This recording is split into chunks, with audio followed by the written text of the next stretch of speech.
Hello, everyone. This is Bob Recalibrate. Thank you very much for joining us for today's webinar. It's a pleasure to have you join us, and we look forward to your participation, questions as we go throughout today's webinar. Today, what we want to discuss is recalibrating your company. Many companies have been and are going through challenging times right now. But what we want to talk about is this today: 6 ways that you can increase your revenue, your profitability, and your flexibility today. So coming out of today's webinar, I'd like to be able to give those 6 ways to you so you can implement them right away today, because it's going to make a difference in terms of 2020 and the success you'll have this year. And as I said, as we go through today's webinar, we want to keep this very interactive. We're going to have a number of polls that we're going to launch today and share results with everybody that's joining us. We also want you to post any questions. So we're going to answer the questions that you have through our Q&A session. But if we don't have a chance to get through all of your questions today, I'll make sure that I follow up with each of you one-on-one. So again, thank you for joining us. Just in terms of my background, myself and Craig Rebbe co-founded On Demand Advisors almost 12 years ago. And what we do is we work and partner with executives that are leading B2B companies. So that's whether they're startups, mid-stage companies, public companies. It's really about our passion, which is revenue growth. What we figured out as we were scaling some very successful companies in Silicon Valley is that there is a playbook to do this. So for many of you, you may bring services, products, or solutions to the marketplace. And there's typically some best practices to be able to do that. But from our perspective, when you think about revenue growth, I know hundreds and hundreds of CEOs, and what I find often is that they spend a lot of time trying out many things, things that don't work. And so what we want to do is share with you some best practices that do work. We want to share with you how to implement them, and we also want to share with you some ideas and companies that are doing that today as far as our clients. I've had the good fortune of being CEO for both public and private companies in Silicon Valley. One of those companies that Craig Rebbe and I work at is a company called Intact, a cloud financial services company.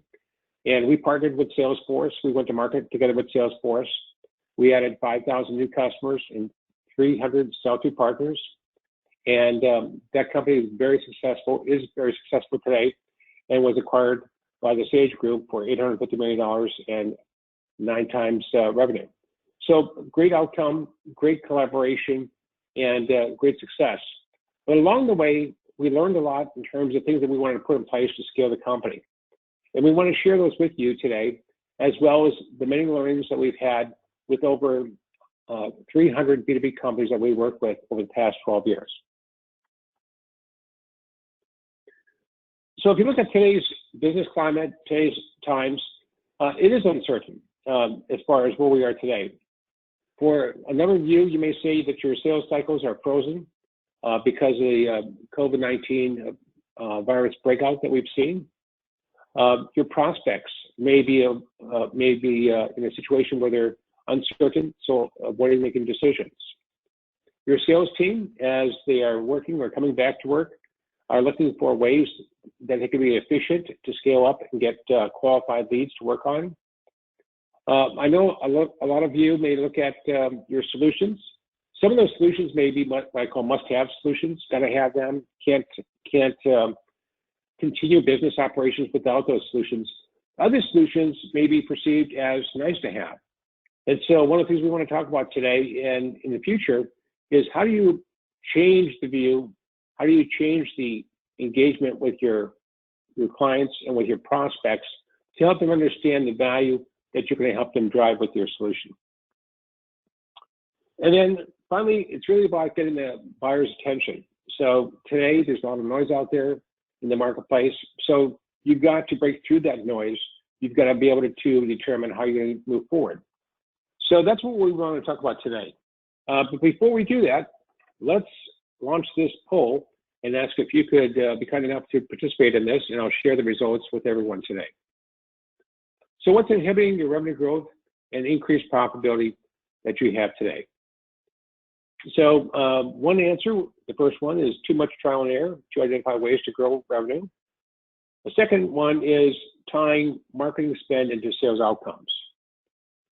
Third is your cost of sales or client acquisition is too high. A fourth is the need to scale the quantity and quality of sales leads. And then finally, the fifth is need better ways to accelerate your sales process.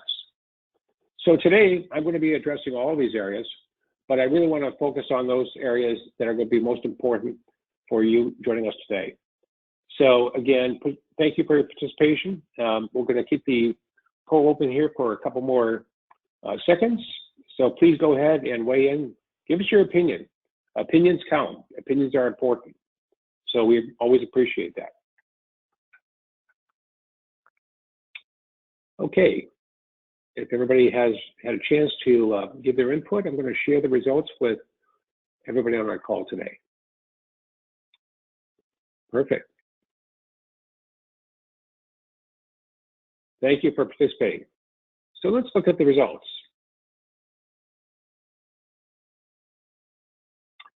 So for all of you that have attended today and participated, 7% said you got too much trial and error to identify ways to grow revenue. Another 7% stated that your cost of sales or client acquisition is too high. 40% stated that you need to scale the quantity and quality of sales leads for your team. And the winner in this poll is number 5, which is 47% of you stated that you need better ways to accelerate your sales process. We're going to really give you some very demonstrable ways to do that, by the way, as we continue our discussion today. So thank you for participating, and we'll have another poll in just a little bit. So it's about time to thrive. It's not time to seek. It's not time to survive. It's time to thrive. So today what we want to discuss is these 6 areas. First of all, give your buyer what they need. And how do you figure this out? So for many executives that I know today, they're always trying out different messaging, trying out different offers, trying out to extrapolate off of different conversations with new sales that they have. And so what we want to do is talk about how do you crack the code in terms of what we call buyer intelligence. Because once you do that, it gives you the blueprint in terms of how to message and engage going forward. The second thing we want to talk about is gaining better accountability and ROI. So one of our clients, a gentleman by the name of Jeff Brill, who is the CEO of Junction Solutions, came to us and said, hey guys, I'm spending over $500,000 on marketing spend every year. Help me understand how that translates into sales outcomes. And so tying this together, especially during today, when a lot of folks are looking at holding back in terms of marketing spend, and thinking, I'm not going to spend $1 if I'm not going to get $3 in return. So that type of approach is really important here. The third thing we want to talk about is feeding your sales team. Give them the quality, and I really stress quality, and the quantity of leads that they require. So we're going to talk about how do you improve the quality of the leads, the quality of your engagement, the quality of the self-education that happens with your prospects before they engage your team. The next area is accelerating your cash and sales in the door. So this is the number 1 area. So velocity does matter. So anything you can do to gain velocity and still sustain the quality of the engagement is going to be really important. We're going to share and demonstrate some ways that you can do that today. The 5th is one of my favorites, which is eliminating your top competitor. So what traditionally happens in the B2B engagement with your clients, prospects, customers, is that you spend a lot of money engaging, taking somebody through that buying process. But after you've done all this, you've spent all this investment, oftentimes you end up with no decision, or you end up with a postponed decision. And that's very frustrating. So there's going to be some demonstrable ways that you can eliminate this or reduce this competitor, which is do nothing. And finally, all of us count on partners. Partners are really important. Everybody has an ecosystem out there around your customers, around your prospects, an ecosystem of partners. So the question is, how do you choose and select the right ones that are going to drive revenue for your company and with your company? So it's time to thrive, not just survive. So let's talk about number one. The number one area we'd like to talk about is give your buyer what they want. So if I went to everybody's website on today's webinar and I looked at your homepage, it would probably start off with what you do, the services you provide, the solutions you have, and so forth. And it may even talk about your company, which is fantastic. That's what we call seller content. Buyer content is what's important to your buyer. So your buyer is coming to your homepage, coming to your programs, coming to today's webinar. They have need. They search for need. They search to address the business challenges that they have. They're also looking for opportunities. And so what you really want to have is a connection with the buyer to figure out how to engage with them wherever they may be, and then provide your services and solutions as that aspirant to the headache that they have. So we're going to talk a little bit about that because it's probably one of the most important similar things that you can do, which is moving from seller-based messaging to buyer-based messaging and really connecting with your buyer. Because once you do that, you know that you hit a home run. You know that your buyer really understands that you get them and what's important to them. So we want to talk about how do we work with our clients to crack the code. And cracking the code says, how do you look at buyer intelligence in a way so that you can rigorously understand your buyer and you can talk to enough buyers, interview enough buyers so that this set of interviews, these surveys that you're doing are going to be representative of the larger audience. So whether you're selling to healthcare or financial services, whether you're selling solutions across the horizontal spectrum, whether you're selling to a niche industry or to a niche group, it's always important to understand the buyer. So what we figured out, and we've been doing this, and we've done hundreds of these buyer intelligence surveys, is the best way to really understand your buyer is to rigorously survey them. And so when we do the buyer surveys that we conduct, we're looking at validating the assumptions that you have. So what's the pain and business challenges that you solve and address? What are decision drivers that would drive that inflection point for your prospects or for your customers to make a decision? The value propositions you offer, how important are they? So one of the companies that we work with, just a tremendously successful company called AvidXchange out of North Carolina, is a company that provides accounts payable, invoice management, and e-payment solutions. And I remember we began working with them a number of years ago, and we did a survey with them, a buyer intelligence survey, with their current audience. And this would be the audience of prospects. And we asked that audience to rank the top 20 value propositions that we had put together with the team. And what was really interesting is that the two that ranked the lowest were the two that they were leading with. And so it really gave us an opportunity to assess in a very rigorous way what was the effectiveness of their messaging and engagement, and how could we change that so that we can materially do a much, much better job engaging with them. And it really did. It really was a home run for them.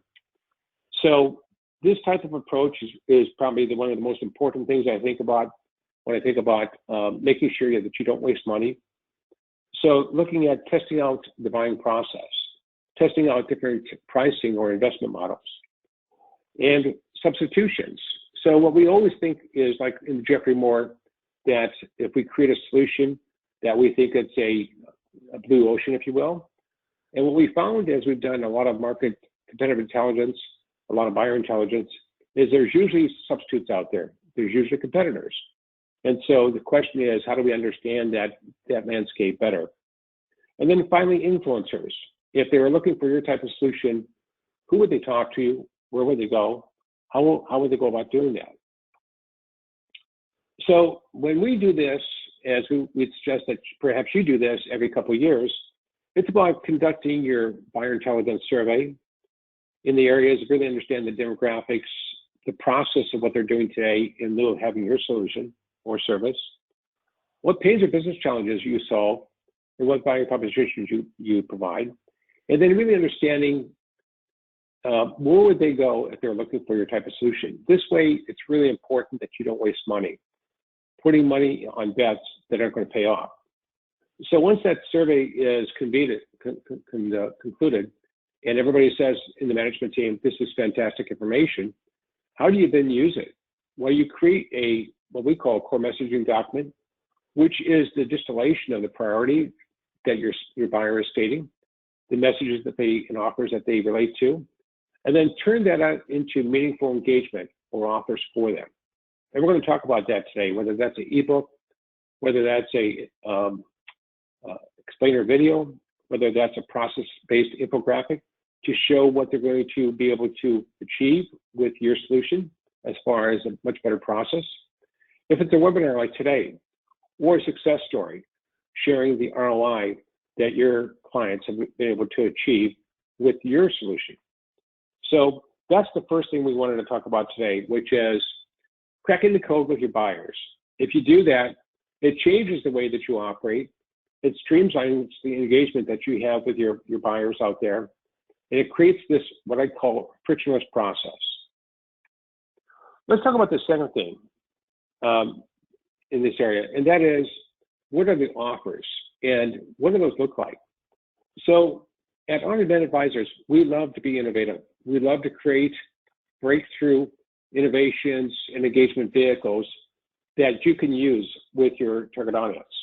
And so here's some of these. If you were out there trying to create awareness, perhaps the best practices checklist that you're going to provide, or it's an explainer video to share with your audience what you actually do in a very significant way. Another example would be a process infographic, which would be, what does the process look like before your solution? What does the process look like after your solution? And where is the gain? Where's the value that you achieve? So these are some excellent ways for you to create that original awareness. Once the interest is expressed, perhaps you want to give them a buyer's guide. So if I don't know how to buy your service or solution today, tell me what's important. Tell me the things that should be critical to me. Give me a roadmap on how I should go through this process. If you don't do that, chances are you're going to have your buyer or prospects wandering in the desert. Another great example that we're going to talk about today is a sales-driven website. This is really probably, again, just like the survey, the buyer intelligence survey, it's also one of the most important things we'll look at today. So everybody has a website. Everybody that's attending today has a website. The question is, what does your website do for you? It's the most important part of real estate that you have today, yet you need to be able to make that website, that real estate work hard for you. So we're going to talk about that. The fourth area that we all are involved with is with your prospective buyer who's expressed interest, is conducting their discovery, helping them through their journey. And then the fifth or fourth area over here is conducting the evaluations. So for your sales team or for your partner sales channel, it's giving them the tools, giving them the right engagement vehicles that you're going to need with your target audience. So that's the prospect engagement roadmap. Let's talk about number two, which is getting better accountability and ROI. So as you look at your spend today, a lot of companies are pulling back their investment. What you're looking at is, like, from my perspective, is for $1 you spend, what's the ROI that's invested in return to you? So we're going to talk about connecting the dots. So when you're thinking about engagement with your audience, you're going to want to create what's called market qualified leads. Those are people that are expressing leads, interest in your solutions. But the key now is to convert them into what's called sales qualified leads. And how do you do that? We're going to talk about how do you actually create sales qualified leads today. Then, of course, it's taking them through that buying, selling journey to become a sale and revenue for your company. So having accountability and making sure you're spending in the right places, on the right programs, on the right engagement is really important. That's talking about better profitability. This is the revenue acceleration map. When we first produced this map, we were scaling intact as a cloud software as a service solution and adding those 5,000 customers. And we built this with the idea that every company has to master this revenue creation process. But we now have perfected this over many years with many clients. And we're going to share that with everybody that's attending today's webinar. Let's look at what we call funnel math or revenue engineering. Let's say your goal is to get another $4 million of revenue in the door for your company in 2020 in this one area. Let's say it's healthcare. And you realize that your average transaction value, or ACV, annual contract value, is $100,000. So you're going to need 40 new transactions this year. If you back up and your conversion rate is 25%, that means that you need to create 160 sales qualified leads this year. For most B2B companies, when someone's expressing interest in your company, such as a market qualified lead, that means that 1 out of 10 of those that are participating are going to turn into sales qualified leads. So that really means that for this area of healthcare, we need to create 1,600 market qualified leads per year, 133 per month. We need to convert those market qualified leads into 160 sales qualified leads per year, and then 13 per month. And then your sales team needs to close those opportunities, and get those 40 transactions, 40 new customers for the year. What's great about this is when you think about your business this way, it gives you visibility to not only where you are in terms of staging your buyer and prospects along the way, but it also gives you visibility into future quarters. So one of the challenges many of us have is not only tying our marketing spend into sales outcomes, but also the board of directors, your investors, other stakeholders are going to ask you for visibility into the future. So this gives you a way to be able to do that. Look at the visibility that you have. So one quick thing you'll notice about the revenue acceleration map here that we're sharing with you is the strategic areas of putting up the map here are in purple. It's really thinking through what you need to do. It's thinking through the strategic things that need to get done. The red is marketing. The red is really about marketing and lead qualification. The yellow is sales and sales acceleration, sales optimization. And number 7 over here is about revenue expansion.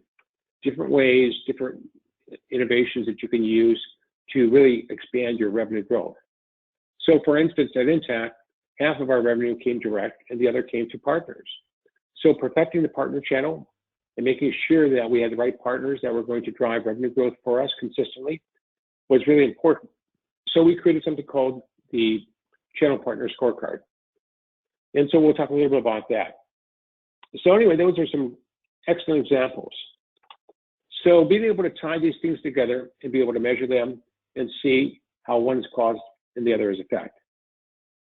The third area that we want to talk about as far as helping you recalibrate your company is feeding your sales team. So as your customers come back to work, as every different markets come online, you essentially want to be in a position that as you bring aboard those furloughed employees or you bring aboard your sales team, that you can feed them with the quantity and quality of sales leads.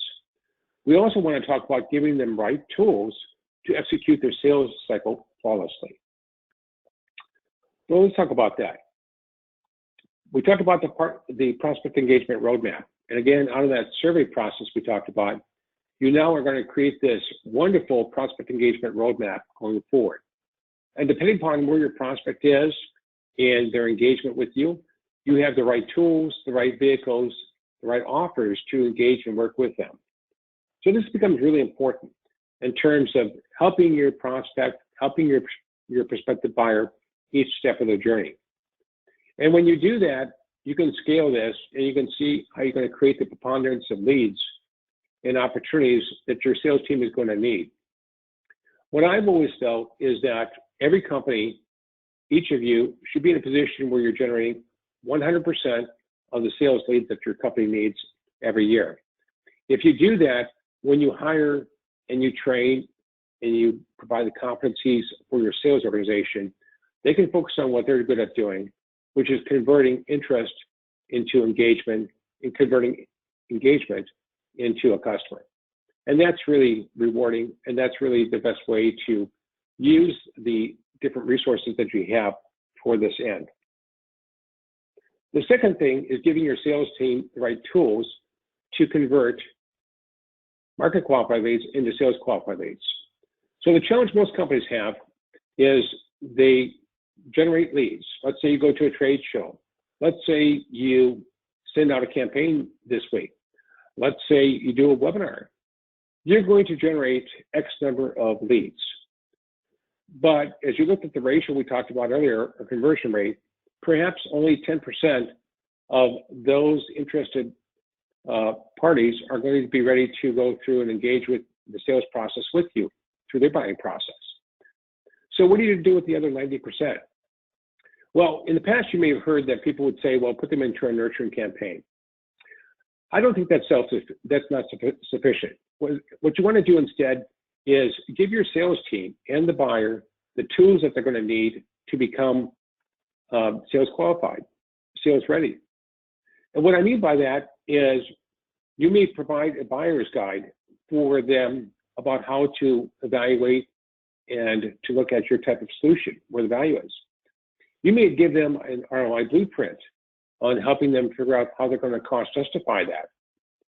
You may provide a process optimized infographic that's going to enable them to understand the before and after your solution. You may give them a quick start program to get them started quickly for deployment so that they can do their land and expand and deploy your solution across their enterprise. Down below are some really great calls to action. Perhaps it's a compliance or risk assessment. Perhaps it's a diagnostic benchmark. Perhaps it's an ROI study. So there are a lot of ways, and this is another area that I find there's so much opportunity that you have today, is many of you may not be taking advantage of all the opportunities to engage with your buyer and provide meaningful ways to move them forward through the process. So we're just discussing a number of them today, but they're all really important. Let's talk about the number one thing that you mentioned in the first poll today, which is accelerating sales and cash in the door. So velocity really matters. And what you're really looking for is the shortest sales cycle possible, the fastest path to profitability for your company, and being able to do that with every new customer or every current customer. So there are ways that we're going to talk about today where you can accelerate your sales cycle. And we're going to talk about three in particular. Number one is transforming your website into what we call a sales-driven website. And we're going to talk about one today, a customer of ours, and how we've done that with them. Number two is making sure you got the quantity and quality of leads so that your sales team can be very efficient. And number three is talking about the conversion offers. It's all about converting. If somebody's interested initially in your solution or service, it's about converting them into engagement. Once they're engaged with you, it's about converting them through that buying process that they're going through. If they're engaged in the buying process, it's about converting them from evaluation to becoming a customer of yours and the implementation. If they're in the implementation, it's about helping them achieve the ROI that they expect. If they've achieved the ROI, it's about going back and finding out what are the other areas where you can add value in that relationship. So it's this virtuous circle, if you will, that you're creating each and every day. So let's talk about accelerating your sales cycle, because that's number one. So velocity, as we said, really matters. This is one of our clients, a company called Technical Toolboxes, located in Houston, Texas. And they're a leader in engineering performance management solutions in the oil and gas industry. So they provide a variety of different solutions to many engineering organizations across the oil and gas industry. Midstream is their main focus, but they also work with upstream and downstream companies. And so what we did is we took their website, which is a great website in terms of informing people, and converted that into a sales-driven website. So what the website now allows you to do is choose, if I'm coming to the website, I can choose to come in and look at, I'm a corrosion engineer. So I work in the oil and gas industry at anticipating, evaluating, and preventing corrosion. So take me through the buyer's journey in terms of what you would do for a corrosion engineer. And as you can see on here, what we're doing is we're talking about the overview. We're talking about the challenges and solutions for the corrosion engineer. We're talking about FAQs, the most frequently asked questions that Technical Toolboxes receives from this audience, sharing with some very specific clients that are using the solution, and talking about meaningful next steps. So this is what we call the buyer's journey.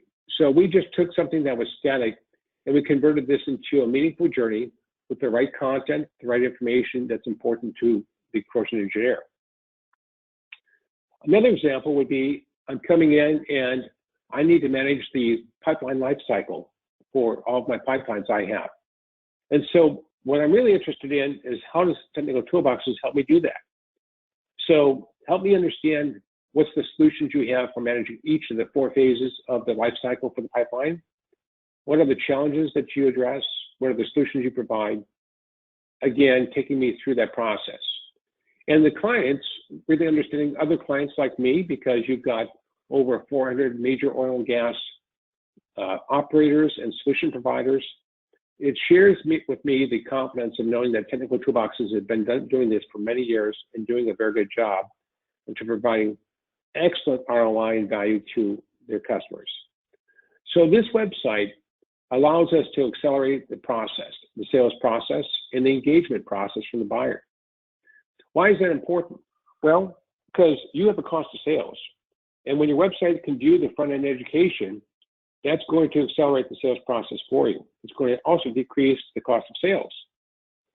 One of the interesting things from the corporate executive board is that they put out a stat this year that stated that 57% of the sales cycle is already completed by the time your prospect engages the salesperson at your company. That means that your website is really important in terms of helping that front end of the sales process, the education that should happen, and the things that are going to be important to your buyer. That's what we call the moment of truth. So that's on velocity, and we wanted to talk about that. And we've also talked a little bit about what you can do for your sales organization.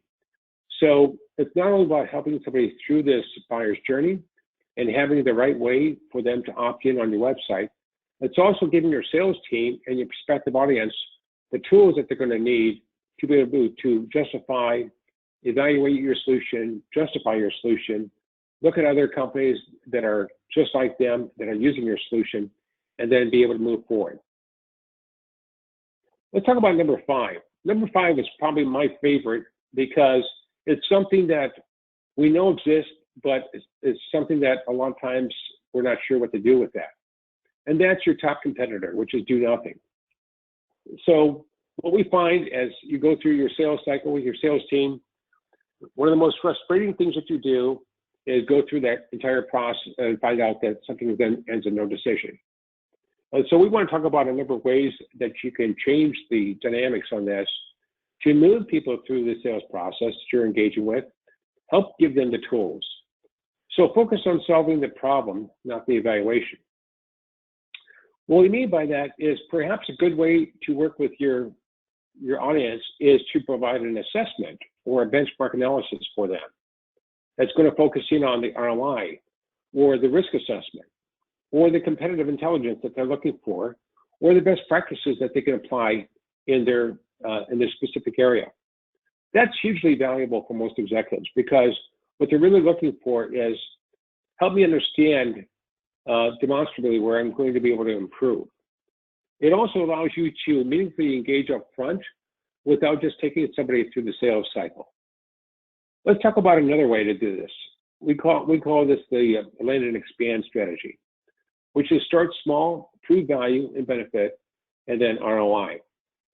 So you may want to create a quick start program. So what we find a lot of times is enterprise companies will go through this large evaluation, and then after the end of the evaluation, they're going to say, well, we want to pilot this in this division or this area first before we roll it out to the company. So what we're suggesting here is perhaps you want to start with that first as an offer and realize it's going to be some type of deployment across the company anyway, so we'll be able to do that. Another thing that we look at is there are a lot of companies out there that give what we call free trials. Let's sign up for a free trial of our service or solution. And a lot of times it's hard to convert those. Sometimes people get lost in the trial of your solution instead of learning more. So maybe a facilitated workshop would be a better approach, or a guided implementation that you would have in your innovation center. One of our clients has an innovation center that they've created, and it's a marvelous way for their prospects to actually see how that innovation would be realized in person. And it's a great way for them to be able to test before they jump in. Another way is to exceed the ROI threshold. So when you're selling to the enterprise, a lot of times there is a capital appropriation request that you have to go through and provide to the financial office. So what we're suggesting a lot of times is just engage the CFO early, making sure that you understand how they're going to look at your investment, how they're going to judge the ROI, and then provide that basis of information before the decision is made. And then finally, mitigating the risk to buy. This is the area where everybody becomes a little bit paralyzed in the process. And that is, I went through this process. I think you're a great company. I think you have a great solution, but I'm concerned about whether I should follow through. So the best way to do that is to provide other customers that have achieved the benefits and the ROI just like them. So you can do that a couple of different ways. We found you can do that through customer case studies. We also found that you can do that through industry case studies. So for instance, when we work with one of our clients, ICUC, which is one of the largest social media management services companies in the world, their clients may be Google or Starbucks or Novartis or Macy's. These are really iconic companies. So those iconic companies typically don't allow you to use their name and their logo as a testimonial, but you can still tell the story about what you've been able to achieve with them through an industry case study. And then finally, transition to delivering success. What we find in many cases is that when you're involved with working through the evaluation process with your customer, the challenge a lot of times is moving them from evaluation to implementation. And so if you introduce a customer service manager or success manager, and it's really helping them envision what's going to be the end state when they implement your service or solution and how do they benefit from that, that's going to really change them. And I've always found that this is interesting when you're engaged with a prospective company. The moment they start envisioning the value that they're going to receive from your service is the moment they turn the switch on about how could life be with you moving forward. Let's talk about number 6. This is another way to really move the needle for your company today, and that's get better partners to drive sales. So all of us need partners, whether those are referral partners, reseller partners, or private label partners, as we talk about these different categories. And why do you need partners? Well, because no matter how big your organization is in the sales footprint, there's always areas that you can't get to. There's always areas that you could use some leverage or help. That could be moving to your distribution channel to EMEA, to Europe. It could be about getting into another vertical or industry where you're currently not. It could be about getting into smaller companies where you don't have the footprint today to get into those companies. So for instance, when I was at Intact, we half of our channel partners were CPA firms. So they would provide their services to a lot of their clients or smaller companies that we actually didn't have the reach to get to. So it's a great way to be able to do that. So selecting the right partners is really important. And of course, as you think about the partners, we want to talk about one of the most important things, which is creating your partner scorecard. This is something that we did with a company called Gather Digital. And Gather Digital provides great solutions for going to a conference.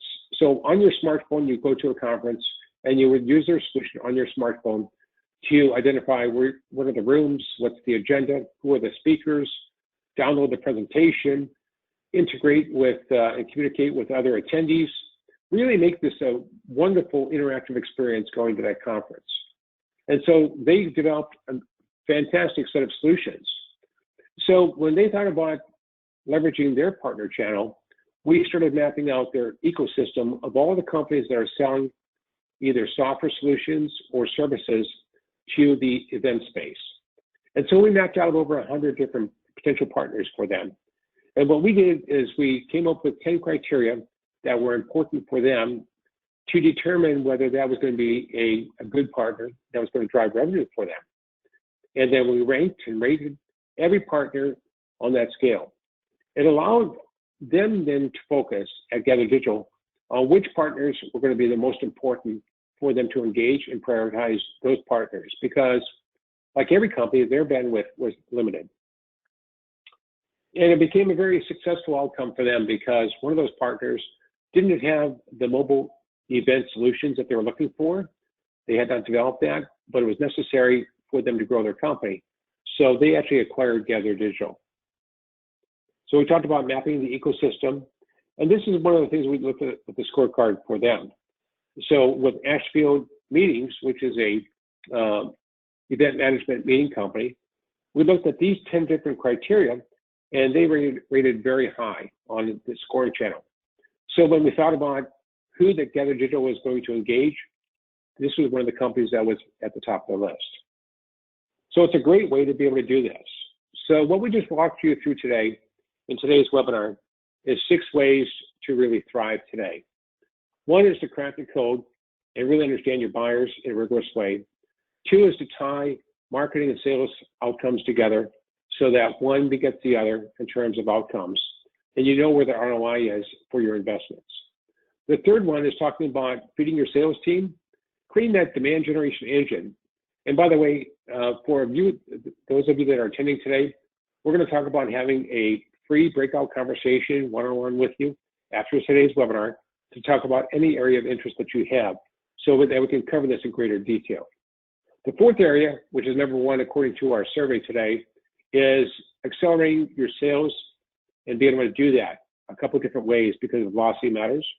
The fifth is eliminating number 1 competitor, which is do nothing. And then the 6th area we talked about is recruiting better partners for your company. All right, here's our second poll that we'd like to launch today. And what's your major takeaway from today's webinar? So if you could share us real time your thoughts on this, that would really be helpful. And then of course, we'll share with everybody what those results are. So go ahead and take a moment or two and say, what's the major takeaway? So is your major takeaway to, hey, this is great, Bob. How do we reach and engage our entire audience and do that in a meaningful way? It may be these are a lot of great ideas that you're hearing perhaps for the first time, and you're not really sure what's going to be most important, but we'd like to think about that for a while. Another is accelerating your sales cycle and conversions that we talked about. Getting better partners to drive revenue growth is the 4th area. And then putting in place a revenue growth engine, as we talked about earlier. And we're going to share that with everybody. We'll send that PDF to you as a result of today. So go ahead, if you would, take a moment or two, add in, weigh in, and of course, start thinking about, as you're putting your ideas here as far as a poll, think about questions that you have that we can answer today.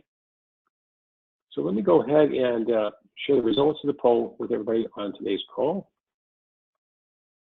Okay, 13% of you stated that the most important takeaway is reaching and engaging your entire audience. So for those of you that stated that, if you want us to take you through, myself or our team to take you through an example of a buyer intelligence survey and how that allows you to engage with them, happy to do that. 13% stated that you're really taking away these ideas and thinking through what's going to be most important for you. Another 13% started down the path of the sales acceleration, sales cycles, and how to accelerate that. And we shared with you a couple ways to do that, either through the conversion offers that we talked about, or through a sales-driven website, as we shared with you with technical toolboxes. 27% stated that your major takeaway is getting better partners. And so perhaps talking about how to create the channel partner scorecard that we talked about will enable you to choose, select, and engage better partners. And then finally, the top one is putting in place the revenue growth engine that we shared with you. Now, everything on that revenue growth engine that we shared with you on the map is something in one way, shape, or form that you may have in place today. It may not be working, it may be invisible, or it may be performing today. So maybe it's just about taking other parts of that revenue acceleration engine and getting them to that point of acceleration and optimization. Okay, so thank you for participating in that. Let me go ahead and hide the poll, and let's move on with our webinar. What I'd like to do at this point in time is just open this up for Q&A. So please go ahead, post the questions that you have. This is just a wonderful part in terms of our webinar, in terms of addressing questions that you may have. Okay, this one is from Suzanne. Suzanne says, tell me a little bit about what you think is the best way to jumpstart our sales today, given our team has been off for 2 months. That's a good question, Suzanne. I think that the best way to do that, the most meaningful way, is to start creating the demand. The demand, as we talked about, reaching your audience, putting in what we call the demand generation engine, which I'm happy to walk you through. Being able to put that in place and be able to scale that is really important, because I've always felt that leads should lead headcount, meaning that what you don't want to do is don't want to allow people to be sitting on their hands or doing something that's going to be suboptimal. But once you start creating sufficient demand, significant demand, and the right demand for your company, it really materially changes the end outcome for you, and also the ROI. Here's a question about the buyer intelligence survey that we talked about, and this is from William. William asked, how long does this process take? So William, this process that we talked about doing the survey, in fact, a great example is Craig and I were in South Carolina last week, and we were with a client of ours in South Carolina. And what we did is we sat down with them, and we actually created the survey guide that we're going to use with their audience with them. So we created the guide. We're going to basically refine that guide, and it represents about 30 questions that we're going to be asking their target audience. Once we're done doing that, we're going to launch the survey, and that'll probably take about another 2 to 4 weeks to be able to go through the survey. Some surveys are fast, some are slow. And then we're going to present the results of the survey to the management team at our client in South Carolina. And then we're going to take about 10 days to distill that into what we call the core messaging document, which is the prioritized information that we're going to use to work with them to engage that audience for the next 12 to 24 months. So all told, it's probably about a 4 to 6 week process to be able to go through that process that we just shared with you. But thank you very much for that. This is a question from Jamie.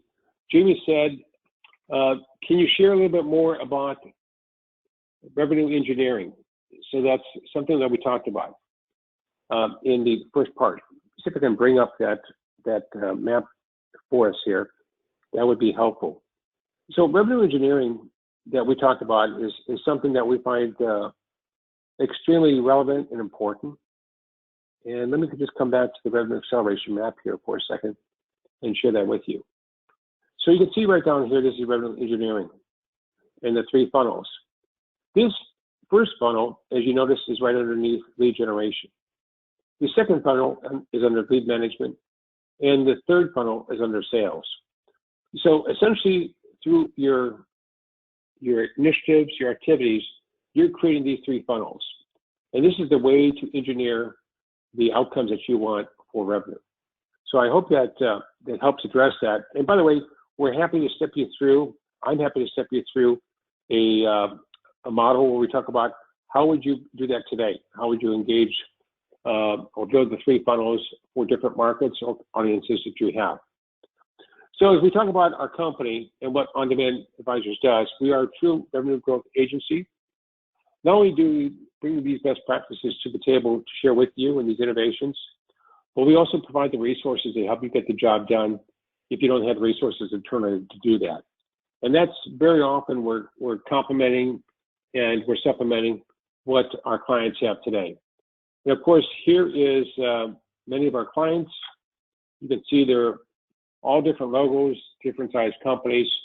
It's just truly fabulous to be able to be in a position to be able to do that. And let's talk a little bit about, let's see, one more question up here. Okay. Let me go ahead and answer these questions. Do you have strategies around for identifying the need to balance internal capability to successfully identifying the need to balance? So I think what you're talking about is the need to balance what you can do inside the company and what you don't. Some things, let me share the answer with you. Some things you'll find that you're going to need to have competencies inside your company. But other things you're going to find, for instance, working with us to do a buyer intelligence survey, you may decide to partner with us to do.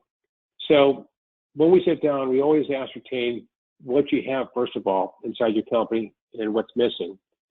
The key to any plan, though, when you create your revenue growth plan, is to be able to execute the plan to achieve your results. So as we think about next steps here, assessing one of these 6 areas, happy to do that, follow up with you and set up a time to do that. Creating your revenue growth plan so it's actionable and efficient. Start off with maybe a high impact, high ROI project, or continue your path to apply these revenue growth practices. So our next webinar that we're going to have in just 8 days is going to be on June 30th. And what we're going to focus on that webinar is how do you help remote employees excel in a post-COVID-19 world? So we're going to talk about 10 ways that you can do that. That's really important because I noticed on the news today, I noticed that even though New York is opening up, about 90% of the people that were polled stated that they still wanted to work from home. So that's going to be an ongoing issue for most companies. So the question is, how do you balance that? And how do you get the most out of your employees as they decide to work remotely or from home? So that would be great, and to be able to have you join us on June 30th. And we'll send you an invitation for that. With that, on behalf of myself, our team, Craig Remy, myself, I would like to thank everybody for joining us for today's webinar. We hope that you found this truly valuable, meaningful in terms of recalibrating your company, moving forward to a very successful 2020. Please feel free to reach out to me if you have any questions. Here's my contact information, rjakowski@ondemandadvisors.com.